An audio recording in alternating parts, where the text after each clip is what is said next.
everyone, welcome back to my channel. So today's video is just going to be about whether or not you should get a Japanese straight perm. And I thought I would do this video because I noticed while I was doing my own research and looking for videos and reviews for Japanese straight perm, specifically for Afro textured hair, I noticed that there was a serious lack of those types of videos featuring black girls or girls with hair curlier than I don't know, I want to say than a 3A.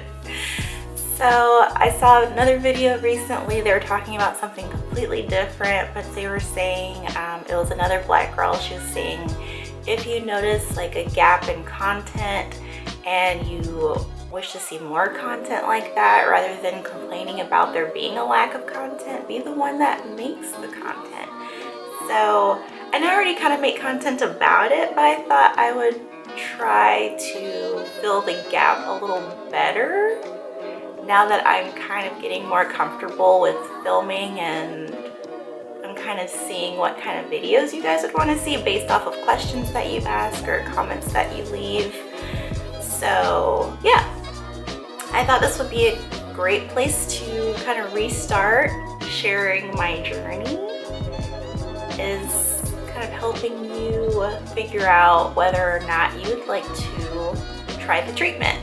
So the first thing I think that you should consider before getting the straight perm is if you're looking for a permanent change, because a Japanese straight perm is very permanent. And even the results compared to a relaxer are, I want to say they're more significant. Your hair gets straighter and it stays straighter no matter if you like wash your hair and you just, you know how some people like they'll get a relaxer but they don't like it too straight, so they won't flat iron it. They'll just blow dry it and it'll be like a little puffy, like it'll have like a little kinky straight look. You are most likely not going to get that with a Japanese straight perm. It is going to be straight. If your stylist knows how to get it that straight, she'll probably make it, or they'll probably make it that straight. So you have to be okay with that permanent change, or tell them ahead of time you don't want it that straight. But even if you tell them that and they try to make it not very straight, it might accidentally come out very straight. And I'll get into like that sort of inconsistency later on. But yeah, you have to be okay with a permanent change. And if you're not okay with a permanent change, you have to be okay with, big chopping or transitioning, start all over again, because there's no way for your hair to revert after that. So what I briefly talk about with this sort of inconsistency in results is that because you have Afro textured hair, your stylist might not know how to do Afro textured hair that well, or your hair just might not take to the treatment as well, or maybe the stylist will be afraid of over processing you, so it can't get as straight as maybe you would like it to be. Or if you're on the opposite side and you would like it to be a kinky straight or like a really tiny wave or something like that, you have to be okay with your hair might not turn out as straight or as wavy as you would prefer. I know that for my first appointment where I had virgin hair and I was going in to get it done, I was told by the stylist that my hair might not get 100% straight. It might get only 80% straight. And at the time I just really wanted to change. I didn't care. I just wanted something else. So I told her that's fine. And once we were done, my hair was what we would consider 100% straight.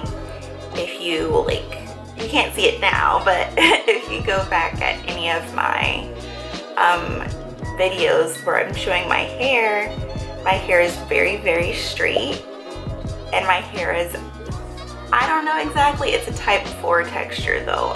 I say it's a 4B, maybe it's not, maybe it is, I don't know, but she got my hair 100% straight. So there's that kind of where you just have to wait, you know, and see. The next thing I think you should consider is, are you willing to give up coloring your hair if you're coloring it with a permanent dye? Because it's not advised for you to get hair color if you have the Japanese straight perm for fear of over processing. It's the same with a relaxer, how you can get your hair colored, but your hair might be severely damaged afterward because it's just so many processes on one head of hair. But I did read that you can get your hair colored if you do it 4 weeks prior to your straight perm or 4 weeks after your touch-up, but I would avoid it altogether, just in case, you know. So another thing I think you should consider, which kind of goes along with the color treatment point, is if you have any other kind of chemical treatments in your hair, like a relaxer, a hair color, a texturizer, then I think you should reconsider, just because of the over-processing thing. But also with a relaxer, thioglycolate is the active ingredient in the Licio straight perm, and it's probably the same for a Yuko straight perm too. I think it's just the general Japanese straight perm active ingredient.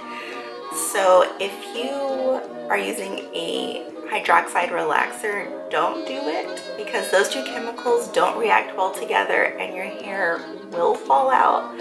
So I would suggest maybe growing your hair out for like maybe a year, and then if your stylist knows how to do it, just get your roots touched up with the Japanese straight perm. I did see a blog some time ago of a girl that did have a relaxer. She grew her hair out, I think for 6 months to a year, and then started transitioning her hair to a Japanese straight perm, and her hair didn't fall out. You could see the difference in texture a little bit, but for the most part it was okay.